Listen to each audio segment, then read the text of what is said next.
Hello and welcome back to Stretford, Paddock. We are live with your morning news from here in the offices the day after pubs have reopened in England. So if you're feeling hungover, grab a coffee, grab a glass of water and come listen along to today's news. And the first story that we're going to go straight into today is Jesse Lingard. Now, there's some other stories coming up, but Jesse Lingard is in the news at the moment because of how well he is playing for West Ham. He's playing fantastically well. I think he's scored 8 goals so far. He's got 3 assists in 9 games. He's doing fantastic. He's been a driving force for West Ham in the league, and played a massive part, scoring 2 goals at the weekend to help them beat third-place Leicester and give them like a step forward in the top 4 race. Now, obviously, Jesse Lingard's gone out on loan. Laurie Whitwell was talking on David Ornstein's podcast and was saying that it's his personal feeling that Solskjaer's looking to sell. Obviously, he's gone out on loan, played well. That's kind of given him some value in the market. And a lot of experts are saying that'll be around 20 to 25 million that they'll be looking for if they sell him. Obviously, that comes into account with the fact that he has a year left on his contract. So 20 to 25 million would be a great price for Lingard. I think he's played well. And also, it would allow United to have a bit more maneuverability in the transfer market with the money. And in terms of who is interested, there is a whole host of clubs across Europe. Of course, West Ham would like to keep Lingard. I think they're looking to talk to United about that in the summer. But there's been so many clubs interested. PSG, Real Madrid, Inter Milan, some of the top names in Europe are looking at Lingard. They've seen what he's done at West Ham and they're very interested. You've also got your smaller clubs, Arsenal and Tottenham. Apparently they also are looking at Lingard. But one of the main factors that people behind the scenes in his camp have said is he wants to play Champions League football next season. And he might get that with West Ham, or he might get that if he looks abroad. So obviously, we're going to have to keep tabs on that one. But it's really good that he's playing well. And as long as he doesn't affect United's run into the top 4, which I don't think he will, because we're kind of secured in our position second at the moment, it shouldn't be too much of a problem. But I'm so glad to see that Jesse's doing well and West Ham are doing well, because that means that Liverpool might not get Champions League, which is always a great moment. Looking at your comments for that, we'll just God, what have I done here? But yeah, talk about a super chat. There's a super chat here from Dono1794, and he has said that he wants an update on Lukaku's 69 million payment from Inter Milan. Now, obviously, we talked about that a bit earlier on, a couple of months ago now, and Lukaku apparently is not. They were paying it in installments Inter Milan, but they had a clause that if they defaulted on any payments, they'd have to pay the fee in full. Now, obviously, Inter Milan's Suning Group, they've had a bit of problems. Their club in China, Jiangsu Suning, had some issues with. They shut them down. They won the league and then they shut down their club, which is very interesting indeed. But there seems to have been a point where people were thinking, oh, we're going to get 59 million for Lukaku. But I think there's been no updates on that. I don't think we're going to force Inter to pay, because if they couldn't pay 5 million, they definitely couldn't pay 59 million. But it's going to be interesting to see that. Someone in the comments saying about it must be worth more than 30 million if Longstaff was worth 50. I think what plays into Lingard's price is the fact that he only has 1 year left on his contract. And Longstaff was one of those weird ones where it was not quantifiable how good he was, and also he was a lot younger, and Newcastle were just kind of saying, we want 50 million because we don't really want to sell him, which I think was more of the case. And if you probably went for Longstaff now with a lot more football under his belt, you'd say he's probably a little less in terms of price of player. But yeah, I think there's the thing with the contracts that factors in for Lingard, definitely. Now, moving on to our next story, which might, if we sell Lingard, might move the money towards for this player, and that is Milinkovic-Savic. Now, we've been linked with Milinkovic-Savic before, as you've probably seen, but this is, again, his name is coming into circulation. It's been reported in Gazzetta dello Sport and Calcio Mercato. Gazzetta are saying that Lazio are looking this summer to maybe move him on. Some clubs are interested. They might have to let him go if they don't get qualification in the Champions League. Now, I like Milinkovic-Savic. I think he's a good player. He obviously has got 16 goal contributions this season from deep in midfield. He's been very good.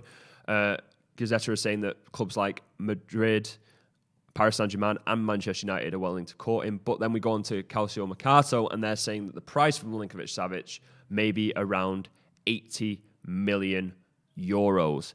Now, that's a mad price for anyone. I mean, obviously, it's only £69 million, but he's unproven he's unproven outside of Italy. There's a lot of people who'll be interested in him. I don't even think that is the best price when you see that who else could be worth that money. I mean, Milinkovic-Savic, it depends on Pogba, really, I think, with Milinkovic-Savic, because he's probably the similar sort of role. They both are very good deep-lying playmakers.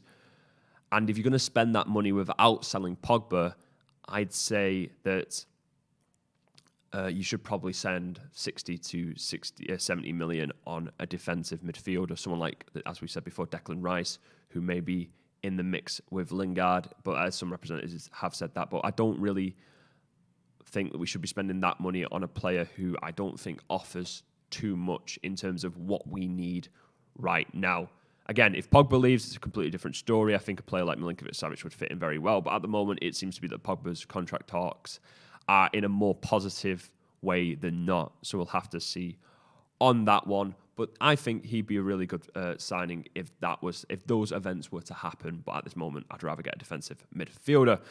Now, on to kind of a very weird and funny story. And it's kind of created headlines that me and some of the people office here, Joe as well, were like this morning looking at like, never thought I'd see this headline. And that is about the Solskjaer and Mourinho feud. Now, to give you a little bit of context on that, we touched on it yesterday with Jay. So if you wanted to see the full story on that, he explained everything there. But basically, Solskjaer was annoyed with Son, said that if he went down like that and he was his kid, he wouldn't feed him. Mourinho said Son has a better father than Solskjaer if he doesn't feed his kids. Basically, it turned into a bit of a cat fight between Solskjaer made a joke. Mourinho took it the wrong way. Now, the headline was this morning that Solskjaer's son, Noah, came out and said, "My dad does feed me," which was interesting to read. But basically, the whole comments were, Noah Solskjaer came out and said, his dad does feed him. He doesn't go down like Son. He definitely wouldn't go down like Son. And he thinks that Mourinho was just trying to take the focus away from the fact that his dad had beat him in a match, which is kind of, I've said this is kind of Mourinho's power, is he's very good in press conferences at deflecting the blame wherever he wants, but it's never himself. It's either, the refs were in trouble, or, my players didn't play well, or, the manager just got lucky, or something like that. And it's a sort of, he's very good at deflecting the blame away from himself. And I think that was just another case of that. He took a comment such as, a kind of throwaway line, a little bit of a jest, a little bit of a dig, and he took it as this is my whole argument on the matter. But yeah, it was kind of like one of those ones where Noah had obviously finished playing a match. I think he plays for Kristiansund in Norway, and the reporters, instead of asking about the match, kind of came on and just went, "Oh yeah, your dad's in a bit of an argument with someone. Can you tell us about it? Tell us if he actually feeds you." And I think Noah just looked at him like, "Yeah, he does feed me," because, he was joking. But it's interesting to see. We're going to have a look at some comments now. Someone saying we need a CDM regardless of whether Pogba stays or not. Yeah, that's the thing. We definitely need a CDM. That's one of the signings I think we need this summer. I would say right winger, CDM, centre back.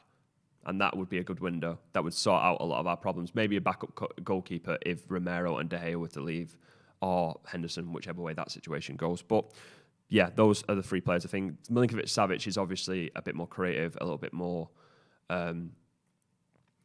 of a creative player. So yeah, I don't think he's the sort of player we need. Some people in the comments saying that football's gone, VAR decisions and all that sort of thing. Yeah, the thing is that it was a very good match and it was a very good performance from United at the weekend. But that's what I mean. The whole comments afterwards and the VAR situation has completely overshadowed what I'd say was a great performance all round from the team in the second half. And it's kind of sad to see, because I think in the second half we played some of the best football I've seen in United for a very long time. Sorry, I can't read it, but yeah, Mark saying that the expression went over many people's heads. And clearly, he was trying to just say how shambolic, I love the word shambolic, so thank you for pointing it there, the dive actually was. So yeah, it's definitely one of those things where I'm thinking it kind of has just been blown up and Mourinho's done exactly what he wanted and trying to divert away the attention. We're just going to talk about one final developing story. We might hear more about this on the channel, so you might have a bit more talking about it, and that is around Central Coast Mariners in the A-League. Now, if you've probably heard of them, if you have heard of them, it's the one that Mike Phelan was the sporting director at before he came back to become part of Ole Gunnar Solskjaer's coaching staff. But apparently, United might be following the City model in terms of acquiring a club in Australia, Central Coast Mariners, and moving them to Sydney and having them as a sister club. People will probably say, oh, we've had a go at City for doing this for a while, but in the way that footballs work at the moment, City have obviously found a niche in the City group where they can build their financials up as a big conglomerate of all these clubs and help them boost their financials. And the fact is like, you can criticize it all you want and you can say it, but if it works and it follows the regulations and stuff, what's the point of just not doing it if it's going to be detrimental to you in the long term? So yeah, United's owners, United are looking at Central Coast Mariners in Australia.